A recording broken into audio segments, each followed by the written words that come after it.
പുതിയ ഒരു വർഷത്തിൻ്റെ പുത്തൻ പ്രഭാതത്തിൽ നിങ്ങളുടെ എല്ലാ പ്രതീക്ഷകൾക്കും ആഗ്രഹങ്ങൾക്കും പ്രത്യാശയ്ക്കും കണക്കൂട്ടലുകൾക്കും പൂർണ്ണമായും സംതൃപ്തമായ നിലയിൽ മറുപടി ലഭിക്കുന്ന ഒരു വർഷമായി തീരട്ടെ 2026 എന്ന് ഞാൻ പ്രാരംഭമായി ആശംസിക്കുന്നു, പ്രാർത്ഥിക്കുന്നു. ദൈവത്തിൻ്റെ ഹിതപ്രകാരമുള്ള എല്ലാ വഴികളും നിങ്ങൾക്ക് സഫലമായി തീരട്ടെ.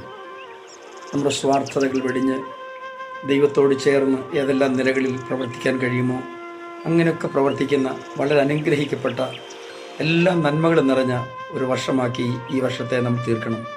കാരണം പിന്നിട്ട നാളുകൾ ചിന്തിച്ചു നോക്കുമ്പോൾ എത്രയോ അതിശയകരമാണ് ദൈവത്തിൻ്റെ വഴികൾ, എത്രയോ അത്ഭുതകരമായിട്ടാണ് ദൈവം നമ്മെ നടത്തിയത് എന്ന് ഓർക്കാതിരിക്കാൻ പറ്റുമോ? ഒരിക്കലുമില്ല.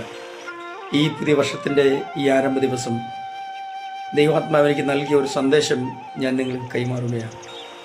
116 സങ്കീർത്തനം 12 വാക്യം. യഹോവ എനിക്ക് ചെയ്ത സകല ഉപകാരങ്ങൾക്കും ഞാൻ അവന് എന്തു പകരം കൊടുക്കും?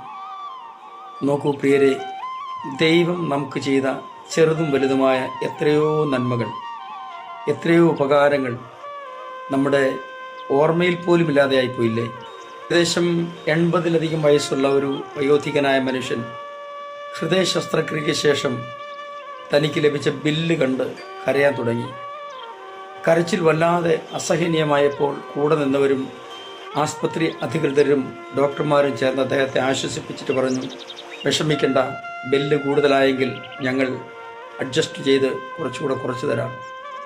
അദ്ദേഹം പറഞ്ഞു, ഇനി ഇതൊരു $10 ലക്ഷം ആയാൽ പോലും തരാനുള്ള ആസ്തി എനിക്ക് ദൈവം തന്നിട്ടുണ്ട്. പക്ഷെ ഞാൻ കരഞ്ഞത് എന്തിനാണെന്നറിയാമോ? കഴിഞ്ഞ ദീർഘമായ 80-ലധികം വർഷങ്ങൾ എൻ്റെ ഹൃദയം യാതൊരു കേടും കൂടാതെ സൂക്ഷിച്ച ദൈവത്തിന് എത്ര നന്ദി പറഞ്ഞാൽ മതിയാകും. നിങ്ങൾ കേവലം 3 മണിക്കൂറെടുത്ത ഒരു ശസ്ത്രക്രിയക്കാണ് ഇത്രയും വലിയൊരു ഭാരിച്ച തുക ഈടാക്കിയിരിക്കുന്നത്. അങ്ങനെയാണെങ്കിൽ എൻ്റെ ദൈവം കഴിഞ്ഞ ദീർഘവർഷങ്ങൾ ചെയ്ത നന്മകൾ ഓർക്കാതിരിക്കാൻ കഴിയുമോ? പ്രിയരെ, യഹോവ എനിക്ക് ചെയ്ത സകല ഉപകാരങ്ങൾക്കും ഞാൻ അവന് എന്തു പകരം കൊടുക്കും എന്ന് സങ്കീർത്തനക്കാരൻ ചോദിക്കുന്നത് പോലെ നമുക്ക് തിരിച്ചു കൊടുക്കാനൊന്നും കോമ്പൻസേറ്റ് ചെയ്യാൻ കഴിയാത്ത നിലയിലുള്ള നന്മയാണ് ദൈവം ചെയ്തത്. നമുക്ക് ദൈവം ചെയ്ത നന്മകൾക്ക് പകരം ഒന്നും ചെയ്യാൻ പറ്റാത്ത നിലയിലുള്ള വലിയ നന്മകളാണ് ദൈവം ചെയ്തത്. തുടർന്നും കർത്താവ് അങ്ങനെ ചെയ്യട്ടെ. ദൈവം എല്ലാവരും അനുഗ്രഹിക്കട്ടെ. സ്വർഗീയ പിതാവേ, എല്ലാ പ്രിയപ്പെട്ടവർക്കാടും സ്തോത്രം. അടിയങ്ങളോട് കരുണ കാണിക്കുന്ന അനുഗ്രഹിക്കപ്പെട്ട ഒരു വർഷമാക്കി 2026 തീർക്കണമേ. യേശു ക്രിസ്തുവിൻ്റെ പരിശുദ്ധ നാമത്തിൽ തന്നെ ആമേൻ. Have a nice time. Thank you for watching.